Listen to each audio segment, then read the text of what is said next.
बिस्मिल्लाहिर्रहमानिर्रहीम। नाज़रीन अस्सलाम वालेकुम, मैं हूँ इमरान वसीम। नाज़रीन, साबिक़ वज़ीर आज़म इमरान ख़ान ने गुज़िश्ता रोज़ जो सुप्रीम कोर्ट ऑफ पाकिस्तान में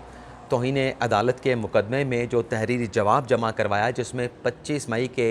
लॉन्ग मार्च से मुतल्लिक़ अदालत को करवाई गई यकीन दहानी से लाइल्मी का इजहार किया गया।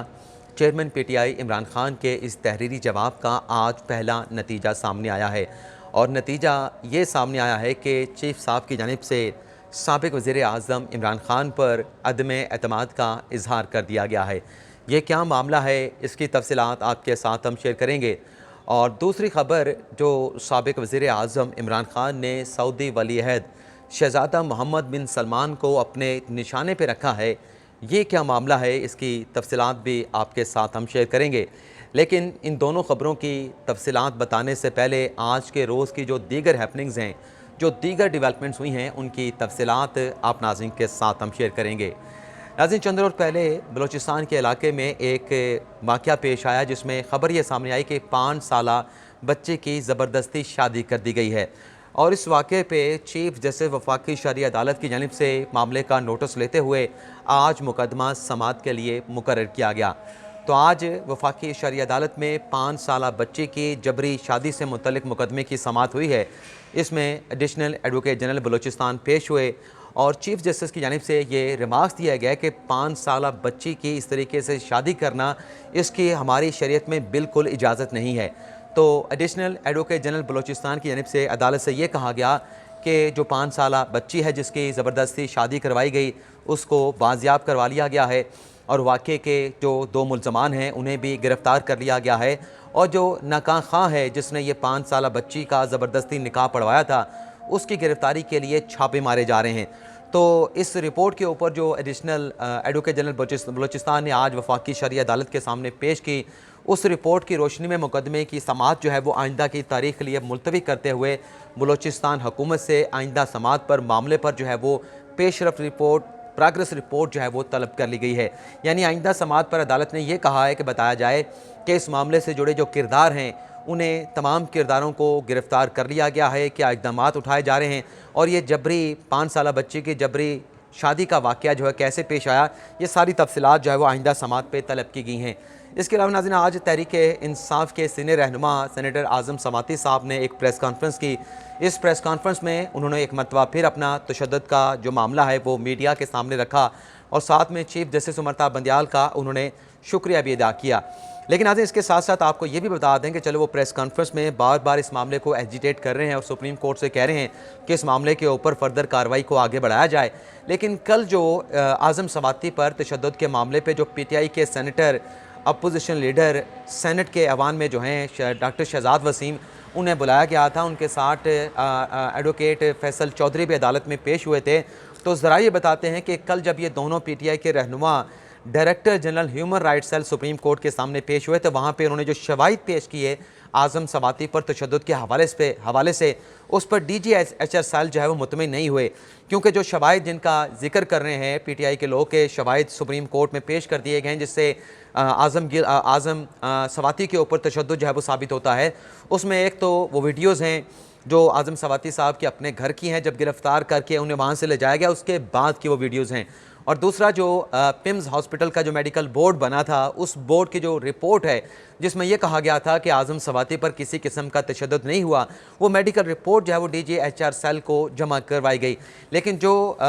ज़बानी मौक़िफ़ दिया गया उस पर ज़रा ये बताते हैं कि DGHR सेल जो है वो सेटिस्फाइड नहीं हुए और मज़ीद इन्फॉर्मेशन जो है वो डॉक्टर शहजाद वसीम से और एडवोकेट फैसल चौधरी से इस हवाले से मंगवा ली गई हैं, मांग ली गई हैं कि अगर ये इन्फॉर्मेशन आती हैं, आप प्रोवाइड करते हैं, तो मामला जो है वो फर्दर प्रोसीड किया जा सकता है। अब देखते हैं कि जो इन्फॉर्मेशन DGHR सेल ने मांगी है वो कब तक पाकिस्तान तहरीक-ए-इंसाफ़ के रहनुमा जो है वो सुप्रीम कोर्ट के DG ह्यूमन राइट्स सेल को जो है वो फराहम करते हैं। अच्छा, एक कल की खबर भी है जो आपके साथ डिस्कस करना जो है वो रह गई थी। कल खान साहब ने अपने लॉन्ग मार्च से खिताब करते हुए कहा कि जो चीफ इलेक्शन कमिश्नर हैं, जिन्होंने मेरे खिलाफ तोशाखाना का नाहली का फ़ैसला दिया है, ये 2 नंबर आदमी है और इसके ख़िलाफ़ मैं 10 अरब हर्जाने का केस जो है वो दायर करने जा रहा हूँ। और साथ में इमरान खान साहब ने यह भी कहा कि मेरे खिलाफ़ जो डिस्क्वालिफिकेशन का तोशाखाना का फ़ैसला था, वो इस्लामाबाद हाई कोर्ट ने सेट असाइड यानी कलअदम करार दे दिया है, उसको ख़त्म कर दिया है। तो ये जो सेट असाइड करने की फ़ैसले की खान साहब ने बात की, इस पर तो हम पिछले व्लॉग में बात कर चुके हैं, लेकिन ये खान साहब को न जाने किसने मशवरा दिया कि चीफ इलेक्शन कमीशन जो कि सिटिंग है उनके खिलाफ वो 10 अरब का हर्जाने का जो है वो दावा करने जा रहे हैं, क्योंकि इलेक्शन कमीशन के फैसलों के खिलाफ कानून के मुताबिक, कॉन्स्टिट्यूशन के मुताबिक आप इस्लामाबाद हाई कोर्ट में, आप सुप्रीम कोर्ट में या किसी भी हाई कोर्ट में अपील तो कर सकते हैं, लेकिन आप चीफ इलेक्शन कमीशन के खिलाफ 10 अरब का हर्जाना का दावा जो इमरान खान ने दायर करने का ऐलान किया, ऐसा हर्जाना जो है वो दायर करने की कानून जो है वो बिल्कुल इजाज़त नहीं देता। और फिर यह हर्जाना जो चीफ इलेक्शन कमिश्नर के खिलाफ इमरान खान साहब जो है वो दायर करना चाहते हैं, क्या तोशा खाना का जो फैसला था वो सोले चीफ इलेक्शन कमिश्नर का फैसला था, क्योंकि वो तो 5 जो अरकान है इलेक्शन कमीशन के उनका मुत्तफिक का फैसला था। तो अगर ये इलेक्शन कमीशन का अकेले का फैसला था और इमरान खान कहते हैं कि मुझे डिस्क्वालीफाई करके मेरी साख को ख़राब किया गया है तो मैं हर्जाने का केस दायर करूँगा, तो फिर तो 5 इलेक्शन कमीशन के जो अरकान हैं बशमूल chief election commissioner Sikandar Sultan Raja, उनके खिलाफ भी ये हर्जाने का केस इमरान खान साहब को दायर करने का ऐलान करना चाहिए था। कानून बेशक इजाज़त देता है, नहीं देता चले वो अलग बात है, क्योंकि बाज़ मरतबा सियासी स्टेटमेंट भी होते हैं, तो ये कानून जो है इस बात की इजाज़त नहीं देता कि आप इलेक्शन कमीशन के किसी फैसले के खिलाफ उसके ऊपर हर्जाने का दावा दायर करें। अपील हो सकती है और अपील की पुरवेन इसी रखी गई है कि अगर कोई फैसला मुतलका पार्टी को, मुतासरा फरीक को पसंद नहीं आता तो उसे वो एपलेट फोरम पर चैलेंज कर सके। तो ये कल की खबर थी जो आपके साथ हमने शेयर करना थी। अब जो हमारी आज की सबसे अहम खबर है कि जो खान साहब ने कल जवाब जमा कराया उस पर उसका पहला नतीजा आया है और चीफ साहब ने इमरान खान साहब पर अदम एतमाद का इजहार किया है। ये मामला, इसकी तफसीलात शेयर करने से पहले और मोहम्मद बिन सलमान वाली खबर आपके साथ शेयर करने से पहले साफ़ियों से मुतल्लिक 2 मुख्तसर सी खबरें हैं, उनकी तफसीलात मैं आपकी खिदमत में पेश करूँगा। एक तो नाजरीन, मारूफ एंकर डॉक्टर शाहिद मसूद साहब जो कि GNN में प्रोग्राम करते हैं, अपना शो करते हैं, उन्हें कल कराची की अदालत की जानिब से उनका वारंट, अरेस्ट वारंट जो है वो जारी कर दिए गए हैं। और ये डेफामेशन का मुकदमा था जो पीपल्स पार्टी के रहनुमा सईद गनी ने उनके खिलाफ जो है वो कराची की अदालत में दायर किया था। तो एक तो ये खबर थी, और दूसरा कल जो वफाकी हुकूमत ने अरशद शरीफ साहब से के कत्ल से हक़ाइक़ की इंक्वायरी के लिए जुडिशल कमीशन बनाने का ऐलान किया था। उस जुडिशल कमीशन पे हमने भी कल सवालात उठाए थे कि ये अगर सिटिंग जज की सरबराही में बनता तो इसे तमाम लोग एक्सेप्ट कर लेते, लेकिन चूँकि एक रिटायर्ड जज की सरबराही में कमीशन बनाने का हुकूमत ने ऐलान किया है और अपने ऐलान के बरक्स जाके रिटायर्ड जज की सरबराही में कमीशन बनाया है, तो हो सकता है कि इस कमीशन को, हमने कहा कि इसको एक्सेप्ट ना किया जाए, तो वही हुआ। अरशद शरीफ साहब की वालदा की जानिब से इस रिटायर्ड जज की सरबराही में बने इस कमीशन को मुस्तरद कर दिया गया है। तो ये 2 खबरें थी। अब आ जाते हैं जो हमारी पहली खबर जिसका मैंने इंट्रो में जिक्र किया। नाज़रीन, आज इलेक्शन कमीशन ऑफ पाकिस्तान में NA 45 जहाँ पर पीर अपना हफ्ते के रोज़, अपना अतवार के रोज़ इलेक्शन हुआ और मौलाना फजल रहमान के कैंडिडेट जमील अहमद को इमरान खान साहब ने नाकामी से दो चार करके NA 45 कुरम के इलेक्शन में कामयाबी हासिल की है। उस इलेक्शन में ज़ाब्ता इखलाक की खिलाफ वर्जी के मामले पर आज इलेक्शन कमीशन में समाअत हुई है और chief election commissioner Sikandar Sultan Raja की सरबराही में 5 रुकनी बेंच ने ज़ाब्ता इखलाक के इस मामले पर कार्रवाई का आगाज़ किया। तो इमरान खान साहब के वकील बैरिस्टर गौहर अली खान अदालत के सामने इलेक्शन कमीशन की बेंच के सामने पेश हुए और उनकी जानिब से ये कहा गया कि 29 अक्टूबर को जो जारी किया गया नोटिस है वो 30 अक्टूबर को मसूल हुआ, तो हमारे पास इतना वक्त नहीं था कि तहरीरी जवाब जो है वो इलेक्शन कमीशन में जमा करवा पाते, तो हमें वक्त दिया जाए ताकि तहरीरी जवाब जो है वो इलेक्शन कमीशन के सामने पेश किया जाए। चीफ इलेक्शन कमीशन ने कहा कि चलें आइंदा समात तक का आपको वक्त दे देते हैं और आप तहरीरी जवाब जो है आइंदा समात से कबल जो है वो आप इलेक्शन कमीशन में जमा करवाएंगे। और फिर जस्टिस रिटायर्ड इकरामुल्लाह जो कि इलेक्शन कमीशन के बलूचिस्तान से रुकन हैं, उन्होंने कहा कि क्या कभी इमरान खान हमारे पास भी आएंगे, हमारे सामने भी आएंगे, जिस पर बैरिस्टर गौहर अली ने कहा कि ज़रूर आएंगे, लेकिन ये ज़ाब्ता इखलाक का मुकदमा है, इसमें इमरान खान को बुलाना जो है वो ज़रूरी नहीं है, उनका आना इलेक्शन कमीशन के सामने ज़रूरी नहीं है। जिस पर चीफ इलेक्शन कमीशन ने कहा कि जी बिल्कुल ये वो वाला मुकदमा नहीं है। कौन सा वो वाला? यानी जो तौहीन इलेक्शन कमीशन का मुकदमा जिसमें इमरान खान को, फवाद चौधरी को और असद उमर को तौहीन इलेक्शन कमीशन के शोकास नोटिस जारी किए गए थे। तो चीफ इलेक्शन कमीशन ने कहा कि जी हाँ बिल्कुल ये वो वाला मुकदमा नहीं है, ये ज़ाब्ता इखलाक का मुकदमा है, ज़ाब्ता इखलाक की खिलाफ वर्जी का मुकदमा है। और फिर बैरिस्टर गौहर अली खान ने कहा कि जवाब जमा करवाने के लिए और वकालतनामा जमा करवाना भी ज़रूरी है, तो इसके लिए आप हमें वक्त दे दें। जिस पर Ikramullah Khan member election commission ने यह कहा कि जी बिल्कुल वकालतनामा तो ज़रूर दें, वकालतनामा तो अब जमा कराना इसलिए ज़रूरी हो गया कि गुज़िश्ता रोज़ इमरान खान ने सुप्रीम कोर्ट में जो यकीन दहानी करवाई थी, उस यकीन दहानी से इमरान खान साहब ने लाइल्मी का इजहार कर दिया है, तो लिहाजा आप अपना वकालतनामा तो ज़रूर जो है वो इलेक्शन कमीशन में जमा करवाएँ। तो ये एक तरीके से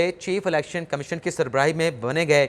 बेंच ने, उसके रुकन ने, जो कि अपना इकरामुल्लाह खान रिटायर्ड जज हैं, खैबर अपना बलूचिस्तान से इलेक्शन कमीशन के रुकन हैं, उन्होंने कल वाले मामले को अपने जहन में रखते हुए रिमार्क्स दिए हैं कि जो यकीन दहानी 25 मई के लॉन्ग मार्च से मुतल्लिक करवाई गई थी कि लॉन्ग मार्च जो है वो श्रीनगर हाईवे G9 H9 के ग्राउंड पे आएगा, लेकिन फिर उस लॉन्ग मार्च ने रेड जोन का रुख कर लिया और उस पर अब तौहीन अदालत की कार्रवाई चल रही है। तो इमरान खान साहब ने कहा कि मुझे तो ऐसी किसी यकीन दहानी का इल्म नहीं है, तो उसी के पेश नज़र के कल को इलेक्शन कमीशन में ज़ाब्ता इखलाक की कार्रवाई के ऊपर कोई फैसला आए और PTI के वकला की जानिब से कह दिया जाए कि हम तो उसमें फ़रीक नहीं थे, उसमें तो इमरान खान के किसी वकील ने वकालतनामा जमा नहीं करवाया था, तो कल को ऐसी कोई सूरत हाल बने तो उसको पहले ही उसका हल निकालने के लिए, उसको सॉर्ट आउट करने के लिए इमरान खान साहब के वकील से कहा है कि आप अपना वकालतनामा तो लाजमी जमा करवाएं। इसके अलावा अन्य 237 जहाँ पर इमरान खान साहब को पीपल्स पार्टी के कैंडिडेट हकीम बलोच के मुकाबले में नाकामी का सामना करना पड़ा था और इस इलेक्शन की वोटों के दौरान जो एक नाखुशगवार वाक़या पेश आया था, तहरीक इंसाफ के MPA पर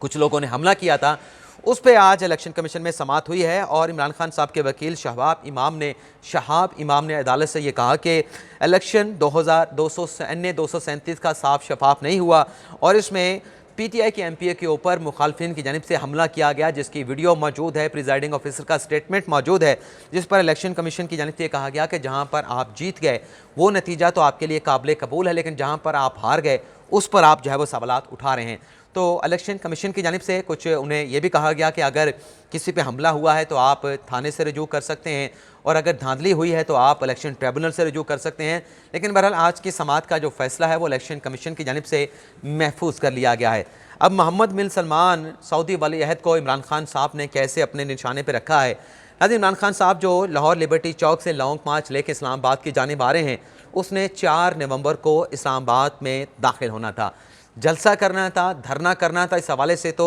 श्योरिटी के साथ नहीं कहा जा सकता, लेकिन जो इस्लामाबाद की इंतज़ामिया को दरख्वास्त दी गई थी उस दरख्वास्त में धरने का जिक्र भी किया गया था कि G9 H9 का ग्राउंड, श्रीनगर हाईवे का ग्राउंड वो हमें दिया जाए, वहाँ पर इंतज़ामात किए जाए, हम वहाँ पे अपना जलसा और धरना करेंगे। लेकिन इस्लामाबाद की इंतज़ामिया ने वहाँ पर जलसा करने की इजाज़त नहीं दी, तो PTI ने इस्लामाबाद हाई कोर्ट से रिजू कर लिया। लेकिन अब ये इतलात सामने आ रही हैं और आज सदीक जान ने भी प्रोग्राम किया है कि अब ये जो लॉन्ग मार्च है वो 4 नवंबर की बजाय 8, 9 या 10 नवंबर को इस्लामाबाद की हदूद में दाखिल होगा और इससे आगे भी टाइम जो है बढ़ाया जा सकता है। तो बज़ाहिर इससे ये तासुर मिलता है कि सऊदी वलीअहद मोहम्मद बिन सलमान जो पाकिस्तान के दौरे पे, उनका दौरे का इम्कान है जो ग़ालिबन 11 या 12 या 13 नवंबर को पाकिस्तान में एक्सपेक्टेड है, तो उस दौरे को टारगेट करने जा रहे हैं। बज़ाहिर ऐसा लगता है कि जब वो लॉन्ग मार्च की तारीख को आगे बढ़ाएंगे और लॉन्ग मार्च की तारीख जो है शहज़ादा मोहम्मद बिन सलमान के दौरान पाकिस्तान के साथ वो कन्फ्लिक्ट करेगी, उसके साथ टकराव आएगा, तो फिर खान साहब लगता ये है कि इस दौरे को टारगेट करके जो हुक्काम हैं, जो मुक़्तदर हल्के हैं, उन्हें ये मैसेज दे रहे हैं कि मेरे साथ मामलात को सेट किया जाए। बसूरत दीगर मोहम्मद बिन सलमान का जो दौरा पाकिस्तान है वो लॉन्ग मार्च की वजह से ख़तरे में पड़ सकता है। तो ये नाज़रीन आज का हमारा व्लॉग, आपसे इजाज़त चाहते हैं। अल्लाह ताला हम सब का हामी नासिर हो। अपनी ढेर सारी दुआओं में याद रखिएगा। अल्लाह हाफ़िज़।